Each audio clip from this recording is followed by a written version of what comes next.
IMF हुकूमत के इक़दामात से मुतमईन है। बजट पर आलमी मालियाती फ़ंड का दबाव नहीं। दिफाई बजट में इजाफा करेंगे, अवाम को भी रिलीफ देंगे। वफाकी वज़ीर बराए मनसूबाबंदी एहसन इकबाल कहते हैं, भारतीय आबी जारियत का मुकाबला करने के लिए दयामिर भाषा डैम समेत तमाम आबी मनसूबे जल्द मुकम्मल करेंगे।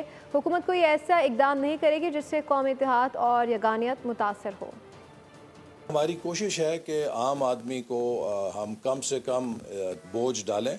अलबत्ता मैं समझता हूँ कि इस वक्त ये हमारा कौमी फ़र्ज़ है कि हम इस बजट के अंदर अपनी दफ़ाई सलाहियत को मजबूत करने के लिए मुसल्लह फ़ौज को वो वसाइल फ़राहम करें जिनसे पाकिस्तान का दिफा मुस्तक़बिल में भी महफूज रहेगा, चूँकि ये बात साबित हो गई है कि हमारा हमसाया एक ख़तरनाक दुश्मन है जिसने रात की तारीकी में एक बार फिर जसारत की हम पे हमला करने की, लेकिन अपनी इस जुर्म की उन्हें भरपूर हमने जवाब देकर सज़ा दी है और आइंदा वो ज़रूर 100 बार सोचेगा इस किस्म की जारियत करते हुए। अलबत्ता हमारा फ़र्ज़ है कि हम चौकस रहें और हम हर दम तैयार रहें ताकि अगर कोई आइंदा ऐसी दोबारा गलती करे तो उसका फिर पहले से ज़्यादा मौसर जवाब। सब्सक्राइब करें और बेल दबाएं ताकि कोई खबर रह न जाए।